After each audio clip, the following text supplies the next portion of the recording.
हम लोगों ने बीसी साहब को भी ज्ञापन लिखा, बीसी साहब ने नहीं सुना। असीम अरुण जी को भी ज्ञापन दिया, आज तक कोई सुनवाई नहीं हुई। विश्वविद्यालय प्रशासन भी चाहता है कि यहाँ सीटें खाली हो जाएं, जिससे रिजर्वेशन ख़त्म किया जा सके पूरी तरीके से, क्योंकि हम लोग 1,20,000 रुपये नहीं दे सकते मैम। हम लोग उन जगहों से आते हैं कि हम लोगों को खाना खाना मुश्किल होता है। कहाँ से है आप? कोई रिप्लाई नहीं आया, कहा गया फीस सबमिट कीजिए नहीं तो एग्ज़ाम नहीं देने दिया जाएगा। हाल में आपको फीस सबमिट करनी है, नहीं तो एग्ज़ाम नहीं देने दिया जाएगा। की स्थिति इतनी ख़राब है कि हम लोग स्कॉलरशिप नहीं आएगी तो हम घर से फीस नहीं दे सकते। यहाँ तक कि मेरा घर द्वार बेचना पड़ जाए तब पर भी फीस नहीं दे सकते हम। केंद्र में बीजेपी गवर्नमेंट में आई है और जब से यहाँ यूपी में बीजेपी गवर्नमेंट, तभी से उनका मेन मोटिव है कि हम दलितों के वोट के चुनाव के समय हम दलितों के घर खाना खाएंगे, उनके पैर धुलेंगे, सफाई कर्मचारियों के पैर धुलेंगे, वोट लेंगे, लेकिन उनके बच्चों को पढ़ने नहीं दिया जा रहा है। इस विश्वविद्यालय का जो शोषित वंचित वर्ग का है उसका उल्टा हो रहा है। ये बाबा साहब के नाम पे यूनिवर्सिटी सिर्फ बोर्ड पे है, लेकिन वो अमीरों की यूनिवर्सिटी है। देखा जाए तो अडानी यूनिवर्सिटी रख दिया जाए इसका, क्योंकि यहाँ शोषित वंचित कोई पढ़ने नहीं जा रहा। तो जय भीम, मैं हूँ इंजीनियर स्नेहा और आप देख रहे हैं द थिंक। इस वक्त हम हैं लखनऊ उत्तर प्रदेश में, और लखनऊ की जो यूनिवर्सिटी है बाबा साहब भीमराव अंबेडकर यूनिवर्सिटी, उस यूनिवर्सिटी के बाहर जहां पर टेक्निकल इंस्टीट्यूट है और उसी इंस्टीट्यूट के कुछ बच्चों की दिक्कतें सामने आ रही हैं। इंस्टीट्यूट के अंदर सेल्फ फाइनेंस को लेकर जो स्कॉलरशिप का मुद्दा है उसको लेकर बच्चे जो है वो सफ़र कर रहे हैं, और कई बच्चे जो है वो अपनी पढ़ाई को बीच में बंद कर छोड़ते हुए भी नज़र आ रहे हैं। कई बच्चों ने अपने एडमिशन्स कैंसिल करवा रहे हैं, कई बच्चे जो है बीच में ही अपनी पढ़ाई बंद करवा रहे हैं। इस बात को लेकर ये क्यों दिक्कतें आ रही हैं, क्या समस्या एग्जैक्ट है, इन बच्चों से ही हम बातचीत करेंगे। फिलहाल हमारे साथ जो है यूआईटी के इसी यूनिवर्सिटी के जो छात्र हैं वो लोग हैं जो कि सिविल इंजीनियरिंग में पढ़ते हैं।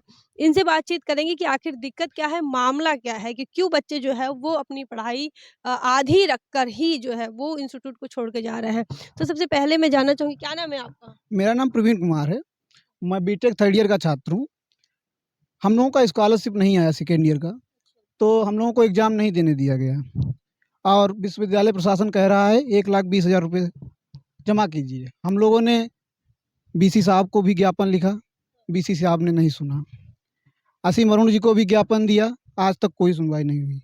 विश्वविद्यालय प्रशासन भी चाहता है कि यहाँ सीटें खाली हो जाएं, जिससे रिजर्वेशन ख़त्म किया जा सके पूरी तरीके से। बाबा साहब का सपना, इस यूनिवर्सिटी का सपना, ये यूनिवर्सिटी जब बनी थी इसका यही था उद्देश्य कि शोषित वंचित समाज के लिए पूर्णतः उद्देश्य यही था, और कुछ भी नहीं हुआ। हम लोगों ने ज्ञापन देने के बाद आज भी एग्ज़ाम नहीं देने दिया गया, और कुछ लॉ के डिपार्टमेंट के स्टूडेंट हैं, 1,20,000 उनका भी फीस है, MBA के भी हैं, हम लोगों को एग्ज़ाम नहीं देने दिया गया, क्योंकि हम लोग 1,20,000 रुपये नहीं दे सकते मैम। हम लोग उन जगहों से आते हैं कि हम लोगों को खाना खाना मुश्किल होता है। कहाँ से है आप? मैं लखीमपुर खीरी का रहने वाला हूँ। मेरे कौन सी कैटेगरी से आते हैं? SC कैटेगरी से आता हूँ। मेरे पिताजी मेहनत मजदूरी करते हैं, हम लोग कहाँ से पैसा लाएंगे 1,20,000 रुपये। अभी आपका थर्ड ईयर चल रहा थर्ड ईयर 5th सेमेस्टर है, सेकेंड ईयर का स्कॉलरशिप नहीं आया, कहा जा रहा है प्रीवियस ईयर का भी फीस सबमिट कीजिए, करंट का है वो भी 57,000 फीस सबमिट कीजिए। 1,72,000 रुपये हम लोग कहाँ से लाएंगे, हम लोग नहीं ला सकते। है। आप बीसी से बात किए? BC से किए, रजिस्ट्रार साहब से किए, सबसे किए हैं बात। क्या आया रिप्लाई? कोई रिप्लाई नहीं आया, कहा गया फीस सबमिट कीजिए नहीं तो एग्ज़ाम नहीं देने दिया जाएगा। हाल में आपको फीस सबमिट करनी है, नहीं तो एग्ज़ाम नहीं देने दिया जाएगा। हमारे जैसे 20 छात्र छोड़ के चले गए हैं, जा चुके हैं, रिजाइन दे दिए हैं, क्योंकि ये लोग चाहते हैं कि सीटें खाली हों, हम रिजर्वेशन ख़त्म करें, पूर्णतः यही उद्देश्य है। आपका क्या नाम? नीतीश कुमार जी सर। नीतीश कुमार। नीतीश, बताइए आपकी क्या दिक्कत है? दिक्कत तो ये है मैम कि सेकंड ईयर में हम लोग की स्कॉलरशिप नहीं आई, इसकी वजह से हम लोग सेकंड ईयर का फीस सबमिट नहीं कर पाए। आप स्कॉलरशिप का फॉर्म भर लिए थे? हाँ भर लिए थे, आई थी स्कॉलरशिप जरूर आई थी, लेकिन सिर्फ 22,000 ही आई थी। 22,000 आई थी, अब 1,20,000 हम लोग कहाँ से दे देंगे। छात्रों से बातचीत कर रहे हैं, और क्या दिक्कत आ रही है आपके एडमिशन के साथ? मतलब मैम दिक्कत ये आ रहा है कि हम लोग स्कॉलरशिप नहीं आया तो हम लोग फीस देने असमर्थ हैं। हम लोग बोले कि फीस दे देंगे, मतलब अभी तुमको हम लोग को टाइम दिया जाए। तो ऐसा है कि मतलब दो एग्ज़ाम दो सिस्टम में करा रहे हैं। एक मतलब इस टाइम जो फीस दे दिए उनको करा रहे हैं, और एक बोल रहे हैं 25 तक जो फीस देगा उसको जनवरी में एग्ज़ाम कराया जाएगा। मैम हम लोग की स्थिति इतनी ख़राब है कि हम लोग स्कॉलरशिप नहीं आएगी तो हम घर से फीस नहीं दे सकते। यहाँ तक कि मेरा घर द्वार बेचना पड़ जाए तब पर भी फीस नहीं दे सकते हम। कौन सी कैटेगरी से आते मैम एससी कैटेगरी से आते हैं। हैं और कहाँ से हैं आप? हम जौनपुर से बिलोंग करते हैं, जौनपुर डिस्ट्रिक्ट। तो अंकित जौनपुर से है और शेड्यूल कास्ट से बिलोंग करते हैं और ये तमाम लोग जो है इंस्टीट्यूट में या यूनिवर्सिटी में इसलिए एडमिशन लेते हैं क्योंकि उन्हें लगता है कि एक तो आरक्षण की वजह से वो यहाँ पर आ पाए, वो अपनी जगह यहाँ पर जो है वो मुकम्मल कर पाते हैं। दूसरी बात, जो ट्यूशन फीस होती है वो स्कॉलरशिप के माध्यम से भरी जाती है, तो वो ये काम होता है केंद्र सरकार का कि वो इनकी स्कॉलरशिप दे और उस कोटे से इनको इनकी जो ट्यूशन फीस है वो कंप्लीट हो। लेकिन अब ट्यूशन फीस ही नहीं आ रही है, जिसकी वजह से सेंट्रल यूनिवर्सिटी में आज हम हैं और इस सेंट्रल यूनिवर्सिटी के वाइस चांसलर ने इन्हें परीक्षा में बैठने का जो मौका है वो नहीं दिया है, उन्हें बैठने नहीं दिया जा रहा है और जब तक ये फीस नहीं देंगे तब तक ये परीक्षा में नहीं बैठ सकते और ना ही ये अपनी पढ़ाई भी पूरी कर पाएंगे। क्या नाम है आपका? सौरभ कुमार। सौरभ, आपके साथ भी यही दिक्कत हो रही है? यस मैम, यही दिक्कत हो रही है कि स्कॉलरशिप नहीं आया, जिसकी वजह से सेकेंड ईयर का हम लोग फीस जमा नहीं कर पाए हैं। इसलिए हम लोग से मतलब परीक्षा में बैठने नहीं दिया जा रहा है। कैसे देखते हैं आप इसे कि आपको परीक्षा में नहीं बैठने दिया जा रहा है? भविष्य खतरे में लग रहा है या आप किसी षड्यंत्र की भेंट चढ़ गए हैं? कुछ सोचा है आपने इसमें कभी सामाजिक तौर पर कहो या वैचारिक तौर पर इस पर विचार किया है आपने? जी मैम, ऐसा ही प्रतीत होता है कि ये मतलब षड्यंत्र ही की तरह ही है। एक एक तरह से हम लोग को रोका जा रहा है परीक्षा देने से। परीक्षा देने से रोका जा रहा है, सिर्फ़ परीक्षा देने से नहीं रोका जा रहा है। आपको मुख्यधारा में नहीं आना चाहिए। वो चाहते हैं कि जब इंजीनियर्स बन रहे हैं, तो ऐसे में शेड्यूल कास्ट के इंजीनियर्स जो है, वो ये कह सकते हैं कि इस बैच में शेड्यूल कास्ट के इंजीनियर ना निकले। ऐसा नहीं लग रहा आपको? जी मैम, ऐसा ही लग रहा है, एक मतलब ऐसा ही कुछ प्लान है इन लोग का। क्या नाम है आपका? शुभम सिंह नाम मैम। शुभम, आपकी क्या दिक्कत है? मैम सेम दिक्कत है कि हमारा भी स्कॉलरशिप नहीं आया है, जिससे हम लोग ये थर्ड सेमेस्टर और फोर्थ सेमेस्टर का पूरा सेकंड ईयर का हम लोग फीस नहीं जमा कर पा रहे हैं। क्या पिताजी क्या करते हैं? मैम मजदूरी करते हैं, कहाँ से हैं आप? अम्बेडकर नगर से, और कैटेगरी कौन-सी? एससी कैटेगरी है। अच्छा, तो मज़दूरी करते हैं, तो फ़ीस आपका कितना भरना है यहाँ पर? मैम 1,14,800। 1 लाख भर पाएँगे आप?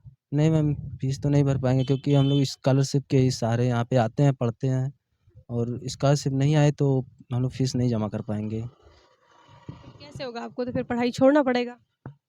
मैम हम बात किए थे अपने डायरेक्टर सर से, तो डायरेक्ट ये बात रखी गई थी कि हम लोग को पेपर देने दिया जाए और जब हम लोग की स्कॉलरशिप अगर दोबारा आती है तो फिर हम लोग अपना फीस भरेंगे, हमें पेपर देने से ना रोका जाए। और पेपर दिए हैं कोई? नहीं पेपर देने से हम लोग को रोक दिया गया है। कितने पेपर हो गए हैं? हम लोग आज तीसरा पेपर है। 3 पेपर हो गए और आप में से किसी ने भी पेपर नहीं दिया है। देखिए ये कहाँ? अंदर एग्जाम हो रहा है, अंदर एग्जाम हो रहा है, अंदर एग्जाम हो रहा है। अंदर एग्ज़ाम चल रहा है और ये इंस्टीट्यूट है, university institute of engineering and technology और इसके बाहर हम हैं। ये छात्र इनकी भी परीक्षा चल रही है, लेकिन ये छात्र परीक्षा नहीं दे पा रहे हैं। अंदर सेंटर है और जो लोग जिनका फ़ीस कंप्लीट है, वो लोग परीक्षा दे रहे हैं और इनका फ़ीस कंप्लीट नहीं हो रहा है, क्योंकि इनका ट्यूशन फ़ीस जो है, वो स्कॉलरशिप के माध्यम से फुलफ़िल होता था, लेकिन स्कॉलरशिप नहीं आई। तो इस बात को लेकर बच्चों के भविष्य के साथ बड़ा धोखा इस इंस्टीट्यूट में हो रहा है, इस यूनिवर्सिटी में हो रहा है। किसी देश के अंदर इसे युवाओं का देश कहा जाता है और जो युवा इस देश के अंदर ये शेड्यूल कास्ट, शेड्यूल ट्राइब और ओबीसी से आते हैं, वो 85% जो समाज है, वहाँ से ये युवा आते हैं और उनके ही भविष्य के साथ खिलवाड़ होगा। तो सोचिए देश कितना तरक्की करेगा, कहाँ जाएगा। हमारे साथ बहुजन चिंतक है, उनसे बातचीत करेंगे कि इस मामले को लेकर वो कैसे देखते हैं। जय भीम। जय भीम। कैसे देखते हैं इस मामले को? ये देख रहा हूँ, ये देखिए बाबा साहब की जो यूनिवर्सिटी है, ये शोषित वंचित वर्ग के लिए स्थापना हुई थी, जो इसकी स्थापना का उद्देश्य है कि हमारा बहुजन समाज पढ़े। तो इसमें यहाँ लेकिन यहाँ इस बार से जब से केंद्र में बीजेपी गवर्नमेंट में आई है और जब से यहाँ यूपी में बीजेपी गवर्नमेंट, तभी से उनका मेन मोटिव है कि हम दलितों के वोट के चुनाव के समय हम दलितों के घर खाना खाएंगे, उनके पैर धुलेंगे, सफाई कर्मचारियों के पैर धुलेंगे, वोट लेंगे, लेकिन उनके बच्चों को पढ़ने नहीं दिया जा रहा है। क्योंकि अगर वो पढ़ेंगे तो सवाल करेंगे, हमारे ऊपर बैठेंगे, तर्क करेंगे, उनको ये बना दिया जा रहा है कि वो तर्क पढ़ाई से वंचित हो जाए, तर्क नहीं करेंगे। तो इस विश्वविद्यालय में जो वाइस चांसलर है, वो इसीलिए यहाँ बिठाया गया है, वो भी आरएसएस से बिलॉन्ग करते हैं। आरएसएस का सपना है दलितों को पढ़ा जो हजारों साल पुराना, जो कि ये जो लोग ढाई पढ़ाई लिखाई नहीं जो करना चाहते। 2500 वर्ष से बच्चों जो दलितों को पढ़ने नहीं दिया जा रहा, वही आज मनुस्मृति जिसको कहा जाए, जो मनुस्मृति जो पूर्ण रूप से लागू हो गया है। हमें लग रहा है भारत में इस विश्वविद्यालय में जो 50% रिजर्वेशन है, SC ST 60% पढ़ता है जो, लेकिन यहीं से मनुस्मृति लागू हो चुकी है। क्योंकि यहाँ पे देख रहा हूँ 1,20,000 आज भी यूपी में ऐसे परिवार रहते हैं जिनके पास जमीन नहीं है, जो दूसरे के आज साहूकारों के यहाँ जमीन पे काम करते हैं, खाना खाते हैं, अपनी 2 बच्चों रोटी देते हैं खाने के लिए, लेकिन यहाँ फीस नहीं दे पाएंगे 1,20,000, जो कि समाज कल्याण विभाग, जो यूपी सरकार का समाज कल्याण विभाग है, जो उस पर राज्य निर्भर है। सरकार का डिपार्टमेंट है। जो उत्तर प्रदेश राज्य सरकार का समाज कल्याण विभाग है, जो गरीब छात्रों को पढ़ने के लिए फीस देता है। लेकिन जब से बीजेपी गवर्नमेंट बना है 17 से, अभी दोबारा फिर 19 में 20-22 में आया, लेकिन बच्चों की स्कॉलरशिप नहीं रिफंड कर रहा है, और जिसके कारण से बच्चे 1,20,000 नहीं जमा कर पा रहे हैं। इस विश्वविद्यालय का जो शोषित वंचित वर्ग का है, उसका उल्टा हो रहा है। ये बाबा साहब के नाम पे यूनिवर्सिटी सिर्फ बोर्ड पे है, लेकिन वो अमीरों की यूनिवर्सिटी है। देखा जाए तो अडानी यूनिवर्सिटी रख दिया जाए इसका, क्योंकि यहाँ शोषित वंचित कोई पढ़ने नहीं जा रहा, इसलिए वहाँ रोका जा रहा है। बच्चों ने रोते हुए गए रजिस्ट्रार के पास, जो वो भी आरएसएस से बिलोंग करते हैं, और रजिस्ट्रार के पास जाते हैं कि सर हम लास्ट ईयर तक हम फीस दे देंगे, हमें समय दे दिया जाए, मुझे एग्जामिनेशन बैठने दिया जाए। लेकिन उन्होंने क्या है, आपको पढ़ना है तो पूरी स्कॉलरशिप जमा हुई फीस सबमिट करिए। बच्चे 1,75,000 1,20,000 कहाँ से लाएंगे? जो हॉस्टल में नहीं रहते, बाहर जो 3,000 रुपये खाने का इधर उधर भटक के पढ़ाई करते हैं, लेकिन सरकार का जो जो यहाँ के प्रशासनिक अधिकारी, उनके जू नहीं रेंग रहा है।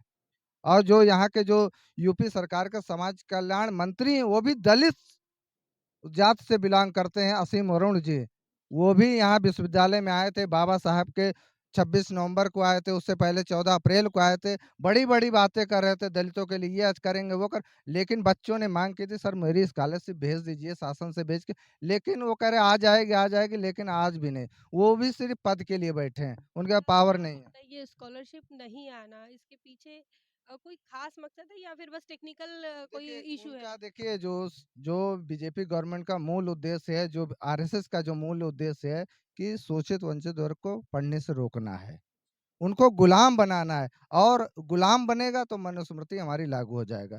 ये समझो संविधान के अगेंस्ट काम किया जा रहा है, क्योंकि संविधान में लिखा है SC ST वर्ग को अपने समाज को आगे बढ़ाना है, सबको बराबरी का दर्जा दे, लेकिन उसके संविधान के विरोध में काम कर रहा है। इस विश्वविद्यालय का जो एक्ट है, जो इस विश्वविद्यालय का संविधान, उसके अगेंस्ट में भी वाइस चांसलर यहाँ का काम कर रहा है। आज से नहीं, 2013 से, जब से सवर्ण वाइस चांसलर आया है, उन्हीं को बस वही कर रहा है, इसके संविधान के एक्ट के विरुद्ध काम कर रहा है। इससे तो बच्चों का जो भविष्य है वो खतरे में आएगा, लेकिन इसकी जिम्मेदारी फिर कोई ले नहीं पाएगा, मतलब ना वाइस चांसलर ले पाएगा, तो बच्चों के भविष्य के साथ जो खिलवाड़ हो रहा है, तो क्या यहाँ पर कोई छात्र संघ हो, या फिर कोई भी जो ये कह सकते हैं यूनियन हो, तो ऐसी कोई यूनियन काम कर रही है, इनके साथ कोई लड़ाई लड़ रहा है? इनके साथ में अम्बेडकर यूनिवर्सिटी दलित स्टूडेंट यूनियन है, खड़ा भी है, लेकिन यहाँ के जो बच्चे, नए बच्चे आए हैं, वो थोड़ा डरा दिए। अगर ये बच्चे आवाज़ उठा रहे हैं, जो आज चैनल पे बोल दिए अपनी हिम्मत से, रोते हुए, गाते हुए, लेकिन उनको धमकाया जाएगा, क्योंकि तुमने बाहर आवाज़ क्यों उठाई? इनको पुलिस के डर दिखाया जाता है कि तुम्हारे निरस के पॉलिटिक्स करते हो। इनको डर दिखा, इसीलिए बच्चे बोल रहे हैं। आज ये 4 दिख रहे हैं, यहाँ 100 बच्चे हैं, 100 बच्चों को एग्ज़ाम में नहीं बैठने दिया गया। ये तो 4 हिम्मत करके पता नहीं कौन-सी ऊर्जा मिली है, जो बोल रहे हैं सामने, यहाँ तो 100 छात्र नहीं बोल पा रहे हैं।